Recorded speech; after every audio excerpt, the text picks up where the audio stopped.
Hello there, and welcome back to another episode of Psychology Matters. I'm so glad you're here with me today. I was sitting in my car the other day, staring at the entrance to a building where I was supposed to go in for something that mattered to me, and I just couldn't move. My hands were gripping the steering wheel, my heart was racing, and this voice in my head kept saying, "What if you mess this up? What if you're not good enough? What if everyone sees that you don't belong here?" Maybe you know that feeling. That moment when you're standing at the edge of something new, something that could change your life, and instead of excitement, all you feel is this heavy weight in your chest. That's what we're going to talk about today, why we're really afraid of failing, and what that fear is actually trying to tell us. Here's something I've noticed about failure.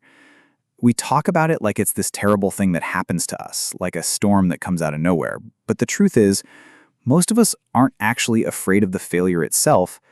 We're afraid of what we think failure means about us. Think about it for a moment. When you imagine failing at something important to you, what's the first thought that comes up? Is it really about the task itself, or is it something deeper? Something like, "I knew I wasn't smart enough," or "everyone will see I'm a fraud," or "this proves I'll never amount to anything." That's the real fear right there. We're not afraid of making mistakes or having things not work out. We're afraid that failure will confirm our worst suspicions about ourselves, that we're not worthy, not capable, not enough. I remember talking to someone who told me they'd been putting off starting their own business for 3 years. 3 whole years of thinking about it, planning it, but never taking that first step. When we dug into it, it wasn't really about the business failing.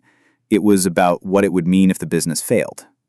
If I try and it doesn't work, then I'll know for sure that I'm not the kind of person who can make it on their own. Do you hear what's happening there? The failure isn't just about a business not working out. It becomes evidence in a case they're building against themselves. And here's what's so heartbreaking about this. We've somehow convinced ourselves that not trying is safer than trying and failing. But what we don't realize is that by not trying, we're already confirming the very thing we're afraid of. We're already telling ourselves we're not capable, not worthy, not enough. We're just doing it quietly, in the safety of our own minds. This fear of failure, this deep terror of what it might mean about us, it usually starts way earlier than we think. Maybe you were the kid who always had to get perfect grades, not because you loved learning, but because anything less felt like disappointment. Maybe you grew up in a family where love felt conditional on achievement, where being good at things was how you earned your place at the table. Or maybe you were the kid who tried something once, failed at it, and someone, a parent, a teacher, another kid, made you feel small about it. And part of you decided right then and there that it was better to play it safe than to risk feeling that way again. These experiences, they live in our bodies. They become the lens through which we see every new opportunity, every chance to grow. We don't consciously think, "Oh, this reminds me of that time in 3rd grade when I messed up my presentation." But our nervous system remembers. Our heart rate picks up, our palms get sweaty, and suddenly we're not a capable adult facing a challenge. We're that scared kid again, trying to avoid being seen as not good enough. The thing is, our brains are trying to protect us. That's what fear does. It keeps us safe. If you never try, you never fail. If you never fail, you never have to face the possibility that you might not be as amazing as you hope you are. It's like staying in a relationship that's just okay, because at least you know what to expect, or staying in a job that doesn't fulfill you, because at least it's secure. But here's what I want you to really hear. That voice in your head that says you're not good enough, it's not telling you the truth about who you are. It's telling you the truth about what you learned to believe about yourself when you were young and vulnerable and trying to make sense of a complicated world. You know what's fascinating? When researchers study people who seem fearless, who take big risks and bounce back from setbacks, they find something surprising. These people aren't actually less afraid of failure. They just have a different relationship with what failure means. Instead of seeing failure as evidence that they're not worthy, they see it as information. Instead of thinking, "I failed, therefore I'm a failure," they think, "This didn't work, so now I know something I didn't know before." It's not that they don't feel the sting of disappointment or the bruise to their ego. They do.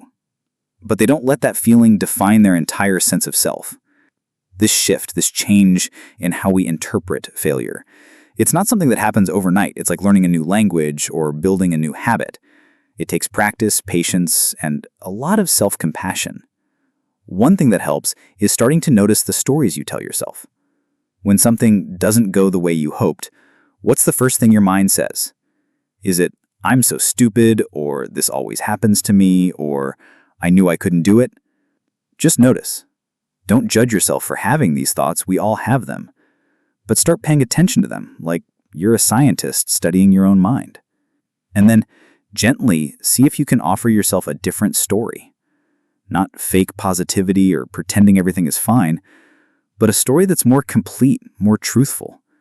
Instead of, I'm terrible at this, maybe I'm learning this, and learning is messy.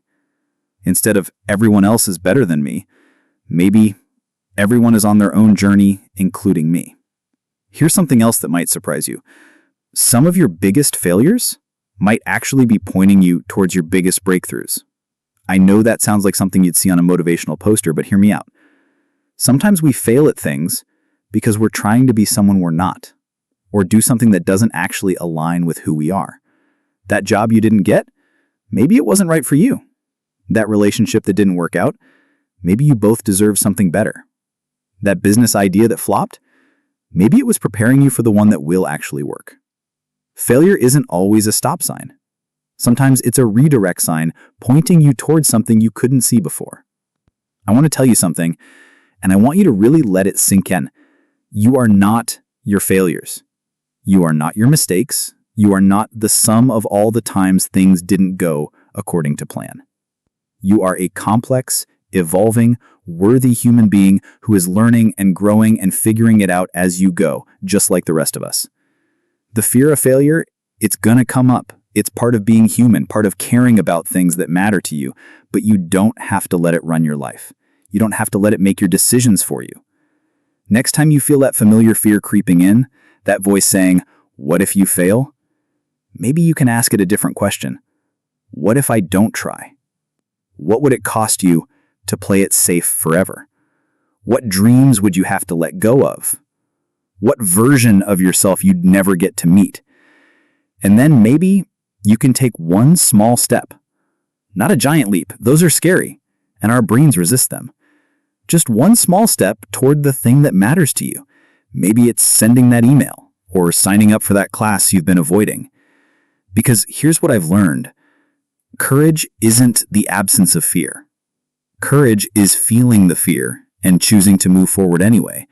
It's saying, I'm scared, and I'm going to try anyway. It's treating yourself with the same kindness you'd show a good friend who is struggling.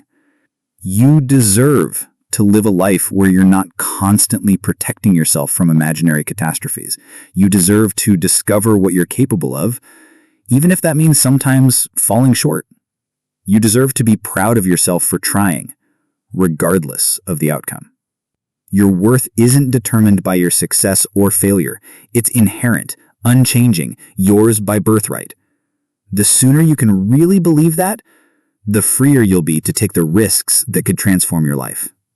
Thank you for listening today, for being here with me on this journey of understanding ourselves a little bit better. Remember, growth isn't about perfection. It's about showing up again and again with an open heart and a willingness to learn. Take care.